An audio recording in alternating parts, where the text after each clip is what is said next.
আমার বাপের রাজা, আমার দাদা রাজা, আমি নিজে রাজা। তুই চিনোস না আমারে, তোর বাপের চিনে আমার দিকে।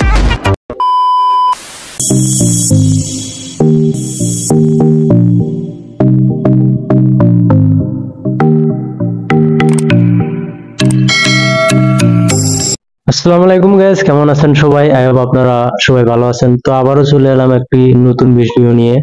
তো আজকের ভিডিওটা হচ্ছে টপ 10 ভাইরাল ডায়লগ, সেরা 10 অভিনেতার ডায়লগ, মানে কলিজা কাঁপানো ডায়লগ আর কি। তো চলুন দেরি না করে শুরু করা যাক। হ্যালো গাইস, কেমন আছেন সবাই? আশা করি সবাই খুব ভালো আছেন। আজকের এই ভিডিওটিতে আমরা দেখব নাটক জগতের সবচেয়ে সেরা 10 জন অভিনেতার ভাইরাল 10টি ডায়লগ। আচ্ছা ভাই, আমি তো আপনার গল্পে কোনো ক্রাইসিস, এটা পলাশ, আপনার ডায়লগগুলো কিন্তু অনেক সুন্দর। এটা ফারহান, আমি তো প্লেনের দরজার সামনে দাঁড়াই আছি। ফারহান ভাইয়ের ইমোশনাল ডায়লগগুলো অনেক ভালো লাগে। এখনই প্লেন ছাড়বে, বুঝছেন? আজকের এই তালিকাতে থাকা 10 জন অভিনেতার ভেতরে হয়তোবা আপনার পছন্দের অভিনেতাও থাকতে পারে। এর জন্যই আজকের এই ভিডিওটি অনেক ইন্টারেস্টিং একটি ভিডিও হতে চলেছে। আপনাদের মেরে আমার দরকার নেই। নিয়ে যেতে হলে কি করতে হবে? ডিভোর্স দিতে হবে? কোথায় সই করবো বলেন, সই করে দিচ্ছি, নিয়ে যান। আজকের এই তালিকার 1 নম্বরে রয়েছে আপনাদের সবার প্রিয় একজন অভিনেতা আফরান নিশুর ভাইরাল একটি নাটক, গল্পটা জুলিয়েট নয়। এই নাটকেরই একটি ভাইরাল ডায়লগটি আমার কাছে খুবই ভালো লেগেছে। যারা অ্যাটিটিউড বয় রয়েছে তাদের জন্যই এই ডায়লগটি পারফেক্ট একটি ডায়লগ। আমি আপনাকে খুব ভালোবাসি, বিশ্বাস করে। তোর নাম কি? তোর মানে কি? মানে বুঝিস না? তোর নাম কি? তোর নামটা কি? নাম কি? নাম তোর নাম বাপে রাখছে না, নিজে রাখছিস?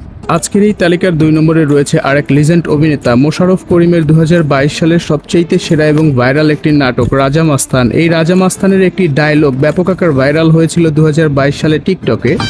আমার বাপের রাজা, আমার দাদা রাজা, আমি নিজে রাজা। তুই চিনোস না আমারে, তোর বাপের চিনে আমার দিকে।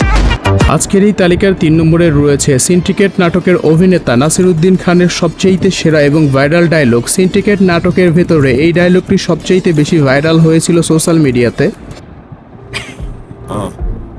মাইসেলফ শামসুল রহমান স্বপন ওরফে টিকটকে কিন্তু প্রচুর পরিমাণে এই ডায়লগটা ভাইরাল হয়েছিল।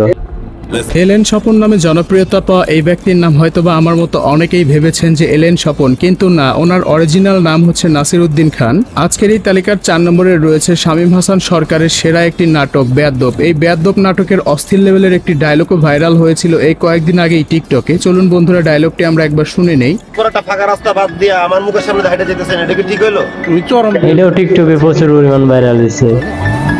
আল্লাহ তোমার হেদায়েত করুক। আমিন। আজকের এই তালিকার 5 নম্বরে রয়েছে আরেক লিজেন্ড অভিনেতা হুমায়ুন ফরিদি স্যারের সবচেয়ে সেরা একটি ইমোশনাল ডায়লগ। এই ডায়লগটি তিনি তার কোনো একটি ইন্টারভিউ ভিডিওতে দিয়েছিল। প্রেমে পড়ার মতো এত আনন্দদায়ক কিছু কি আছে পৃথিবীতে? আমি এখনো একটা মেয়েকে অসম্ভব ভালোবাসি, অসম্ভব। এরপর আজকের এই তালিকার 6 নম্বরে রয়েছে নাটক জগতের বস এবং ডায়লগ জগতের গুরু পাশা ভাই। পাশা ভাইয়ের সবচেয়ে সেরা একটি ডায়লগ আজকের এই ভিডিওটিতে আমরা আপনাদেরকে উপহার দিব। সবাই পিস্তল নিয়ে ঘুরতে পারে, পাশা ভাইয়ের এই ডায়লগটা সেম টিকটকে অনেক পরিমাণ ভাইরাল হয়েছিল। আমারও পিস্তল আছে, আমি নিয়ে ঘুরি না, কারণ ওই জিনিস আমার কাছে থাকলে কেউই নিস্তার পাইব না। ব্যাচেলার পয়েন্টে আমি যতগুলো ভিডিও দেখেছি তার ভেতরে আমার বেশিরভাগ ভালো লেগেছে পাশা ভাইয়ের ডায়লগ দেওয়ার স্টাইলগুলো, এবং তার ডায়লগগুলো আমার কাছে খুবই ভালো লাগে। এরপর আজকের এই তালিকার 7 নম্বরে রয়েছে আপনাদের প্রিয় একজন অভিনেতা অপূর্বর একটি ভাইরাল নাটক আপনার ছেলে কি করে। এই নাটকটিতে একটি খুবই সুন্দর ডায়লগ দেওয়া হয়েছে। চলুন বন্ধুরা ডায়লগটি শুনে নেই আমরা। একটা বাচ্চা কান্না করলে মানুষের মায়া লাগে,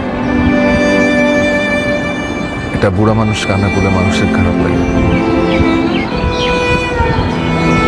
শুধু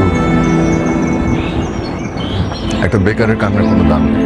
এরপর আজকের এই তালিকার 8 নম্বরে রয়েছে মুশফিকুর রহিম ফারহানের সবচাইতে সেরা একটি নাটক নসিব। এই নাটকটিতে প্রবাসীদেরকে নিয়ে যত কষ্ট রয়েছে সকল কিছু তুলে ধরার চেষ্টা করেছে। আব্বা, আমি তো প্লেনের দরজার সামনে দাঁড়াই আছি।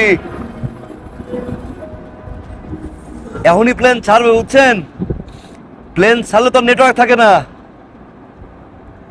আমি ওই জায়গায় পৌঁছাইয়া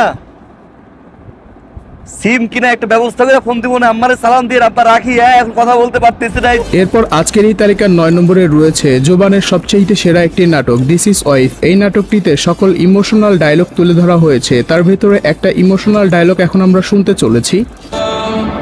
কি কোনো হাজবেন্ড ওয়াইফের সম্পর্ক হতে পারে না?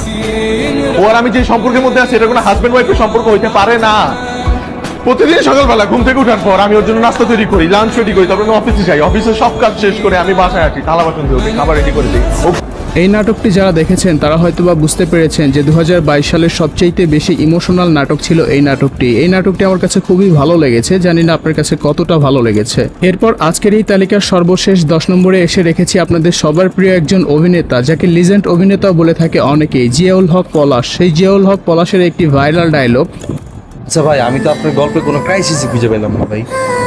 আপনার বাপের টাকা আছে, আপনার এত সুন্দর একটা বাইক আছিল, গার্লফ্রেন্ড আছিল, আপনার মাল খাওয়া ধরলেন কি লেগে ভাই? তো এই ছিল আজকের ভিডিও। আজকের এই ভিডিওটিতে যেই 10 জন অভিনেতাকে অ্যাড করা হয়েছে তাদের ভেতরে কোন অভিনেতাকে আপনার সর্বোচ্চ বেশি ভালো লাগে তা অবশ্যই কমেন্ট করে জানিয়ে দিতে ভুলবেন না। তো এই ছিল আজকের ভিডিও, দেখা হচ্ছে অতি তাড়াতাড়ি অন্য কোনো ভিডিওতে। ততক্ষণ পর্যন্ত সুস্থ থাকুন, সুন্দর থাকুন, আল্লাহ হাফেজ। তো গাইস, দেখা হয়ে গেল সেরা 10টি কলিজা কাঁপানো ডায়লগ। তো ভালো লাগলে অবশ্যই লাইক করবেন, কমেন্ট করবেন এবং চ্যানেলটা অবশ্যই সাবস্ক্রাইব করবেন। তো আজকে এই পর্যন্ত, দেখা হবে আবার কোনো নতুন ভিডিওতে। ধন্যবাদ।